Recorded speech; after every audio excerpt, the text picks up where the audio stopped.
किशन गिरी जी अभी कह रहे हैं कि आपको भी जिताया है। उस मंच काल में सिर्फ रामगढ़ ही नहीं, अड़ोस पड़ोस की 6-7 ग्राम पंचायत सबने मेरे को उस समय जिताया था।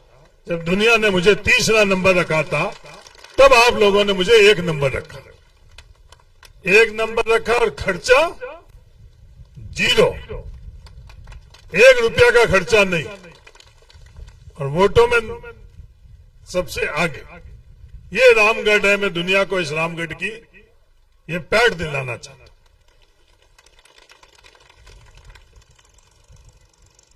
किशन गिरी जी ने पूरी राष्ट्रीय स्तर की बातें करी। साथियों, ये लड़ाई किस बात की? मेरा निवेदन है इसके बारे में आप थोड़ा बातों को समझो। नरेंद्र मोदी जी इस देश को कहां ले जाना चाहते हैं? इस देश के अंदर 1952 के बाद हम लोगों की, आम लोगों की हिस्सेदारी और भागीदारी बढ़ी। वो हिस्सेदारी भागीदारी बढ़ती बढ़ती पिछले 10 सालों से हमारी हिस्सेदारी और भागीदारी के ऊपर पूर्ण विराम लग चुका है। हमको भी महसूस नहीं होने दिया जा रहा है। इस तरह का वातावरण बनाया जा रहा है अखबार के माध्यम से, सोशल मीडिया के माध्यम से, कि नहीं सब कुछ ठीक है। ये दुनिया के इतिहास में पहले दफे नहीं हो रहा। प्रधानमंत्री जी नरेंद्र मोदी जी भी बाड़मेर आई, जब मैंने उनसे एक सरल सा सवाल पूछा कि मोदी जी, आप दुनिया भर को ये बताते हो कि हिंदुस्तान बहुत आगे बढ़ा है, हिंदुस्तान के अंदर हर वर्ग के लिए आप बात करते हो आगे बढ़ा, तो मेरा एक साधारण सा सवाल है, उस सवाल का आप उत्तर दो। 2009 के अंदर जब बाड़मेर जिले के लोगों ने मुझे संसद बनाया, वो हिसाब किताब मैं आप लोगों के बीच में रख रहा हूं कि उस समय बाड़मेर जिले के प्रति व्यक्ति की जेब में साल के अंदर 1778 रुपए, जिसे औसतन आय कहती, वो थी। और 5 साल बाद जिस दिन आप लोगों को बाड़मेर की जनता ने, देश की जनता ने जब प्रधानमंत्री बनाया, उस समय 7 गुनी बढ़ी, 1,21,953 रुपए वे 7 गुनी बढ़ी। मोदी जी, आप तो सिर्फ ये बताओ, यहां आए हो, अगर मोदी जी नहीं तो भारतीय जनता पार्टी का कोई भी व्यक्ति ये बताए कि इन 5-10 सालों के अंदर औसतन आय बाड़मेर जिले की कितनी बढ़ी, वो बात नहीं करेंगे। ये इस देश के अंदर पहली सरकार और पहला प्रधानमंत्री की इतनी हिम्मत हुई कि किसानों के ऊपर टैक्स लगाया। किसी सरकार ने किसान के ऊपर टैक्स नहीं लगाया। हर सरकार जो भी आई, भारतीय जनता पार्टी की भी आई, जनता पार्टी की भी आई, दूसरे दलों की भी आई, पर उन्होंने किसान के ऊपर टैक्स लगाने की जगह किसानों की मदद करी। और नरेंद्र मोदी जी पहला प्रधानमंत्री है जिन्होंने किसानों के ऊपर टैक्स लगाया। आपस में जातियों को जातियों से लड़ाना, धर्म को धर्म के लड़ाने के अलावा, और जो लड़ाकर और पूरी देश की ताकत बड़े बड़े पूंजीपतियों को दी। क्या ये सही है गलत है? मेरा निवेदन है, आप लोग फैसला करो।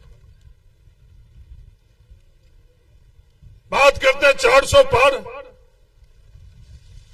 फिर अंदर से बात तो बाहर आई जाती है। बात कोई छुपी थोड़ी रहती है कि 400 पार के पीछे मकसद क्या है, क्या कारण है। तो इनके साथ वाले फिर बोलते हैं कि संविधान बदलेंगे। संविधान क्यों बदलेंगे? जिस संविधान ने हमको सबको बराबरी का अधिकार दिया है, सबकी हिस्सेदारी बराबरी की रखी है। जो किशन गिरी जी बात कर रहे थे कि 40 SUV आई है, क्या हमारे पूर्वजों ने कभी कल्पना करी थी? किसी जमीन के ऊपर हम मजदूरी कर रहे थे, उस जमीन के मालिकाना हक हम लोगों को मिलेगा, कभी अपन ने कल्पना करी? और जिस समय कांग्रेस ने 1952 के अंदर जब वोट मांगने के लिए निकले, मैं पिछले दिनों बीकानेर गया हुआ था, वहां 98 वर्ष के एक व्यक्ति ने मुझे बात करी कि हम लोग जब वोट मांगने के लिए जाते थे तो दुनिया ये कहती है ऐसी तो बातें हैं, इस तरह की चीज थोड़ी हो सकती है। क्योंकि कल्पना से पड़ी थी जब कांग्रेस उस समय बात करती थी। एक मजदूर अपन लोग थे, आज बड़े गर्व से हम लोग कहते हैं, 36 कौम के लोग कहते हैं हम किसान हैं। वो किसान किसने बनाया? वो हक और अधिकार किसने दिया? वो कांग्रेस पार्टी ने दिया। मैं एक साधारण सा सवाल आपको करूं। 5 साल कांग्रेस की सरकार के अंदर इस इंदिरा गांधी नहर में पानी की व्यवस्था कैसी थी, और इससे पहले भारतीय जनता पार्टी की सरकार में पानी की व्यवस्था कैसी थी? रामगढ़ के निवासी आप अपने आप फैसला कर लो कि कौन सही है और कौन गलत है। भारतीय जनता पार्टी के राज के अंदर पानी अपन लोगों को कितना मिलता था, और कांग्रेस के राज के अंदर पानी पिछले 5 सालों के अंदर बारी पूरी आई या नहीं है? आप लोगों ने आपकी ताकत से रूपाराम मेघवाल को एमएलए बनाया। सबसे पहला काम विधानसभा के अंदर साले मोहम्मद जी, रूपाराम जी और मैं सबसे पहले काम मुख्यमंत्री के पास जाकर ये की बात करी कि इंदिरा गांधी नहर के अंदर पानी की व्यवस्था थी, करी थी या नहीं करी थी रूपाराम जी? सबसे पहली बात। इस तरह से नहीं जो आज निर्दलीय के प्रत्याशी बात कर रहे हैं, मुख्यमंत्री के पास जाकर बात कुछ और करी और दुनिया के अंदर दिखाने के लिए बात कुछ और कर रहे हैं। ईमानदारी से किसी मंदिर के अंदर घुसकर ये बता दे कि मुख्यमंत्री से उन्होंने क्या बातें करी, 2-2, 3-3 दफे जब बात करी तो क्या बात करी। मैंने रूपाराम मेघवाल और साले मोहम्मद ने क्या बात करी मुख्यमंत्री से मिलकर, वो मैंने आपको बताई। तनोट के अंदर मुख्यमंत्री जी अशोक गहलोत जी आई, रूपाराम मेघवाल और हरीश चौधरी ने क्या बात करी कि जो मुकदमे लगाए हुए हैं, जो वो मुकदमे लगाए हुए हैं दलितों के ऊपर, वो मुकदमे गलत है और इस सरकार के अंदर पिछली सरकार ने मुकदमे लगाए, आप वो तमाम मुकदमे विड्रॉ करो। ये बात जब मुख्यमंत्री तनोट के अंदर आई थे, जब ये बात करी रूपाराम इस तनोट मंदिर के अंदर घुसाकर बात करी, और वो बात कुछ और करते और दुनिया के अंदर और कुछ बोलते। और ये कौन सी ताकतें हैं जो इस तरह की बात करते हैं? आज 36 कौम के बीच में आपस में सामंजस्य है, ये विवाद किस कारण? अगर 2 जाति के व्यक्ति आमने सामने लड़ लें, क्या ये गुनाह है? किस बात की नाराजगी, किस बात का अहंकार और किस बात की चैलेंज? क्या ये लोकतंत्र के अंदर सही है, गलत है? मेरा निवेदन, आप 36 कौम के लोग, आप लोग फैसला करते हो, राजपूत समाज के मौजूद लोग भी आप लोग बैठे हो, आप लोग फैसला कर लो। इस तरह के अहंकार और इस तरह के चैलेंज, इस तरह की चीजें होनी चाहिए नहीं होनी चाहिए? अपनी बात रखे। हर कोई चाहता है कि हिस्सेदारी भागीदारी हम लोगों की बढ़े, तो इस तरह का व्यवहार अगर ये हम लोगों के यहाँ थार के अंदर इस चीज को इजाजत देंगे तो क्या भविष्य के अंदर अपन लोग सही दिशा में जा रहे हैं या नहीं जा रहे हैं? मेरा निवेदन है, इसके बारे में फैसला आप लोग।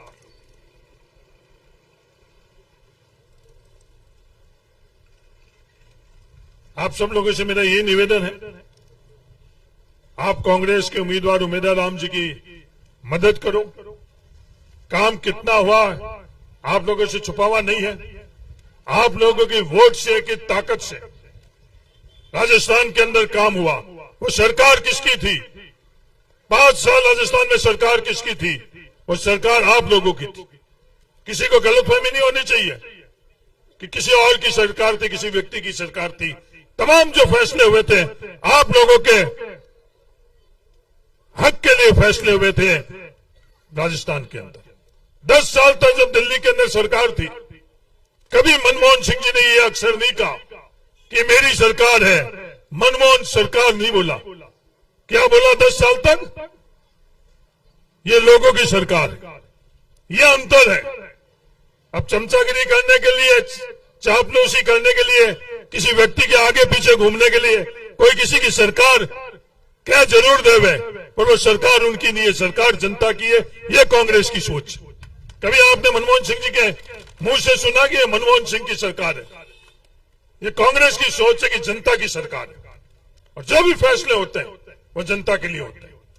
चाहे नरेगा के संदर्भ में हो, चाहे खाद्य सुरक्षा के संदर्भ में हो, तमाम इन लोगों ने हम लोगों के साथ क्या न्याय किया। प्रधानमंत्री जी ने क्या क्या कहा। प्रधानमंत्री जी ने आकर बाड़मेर में क्या क्या बातें करी।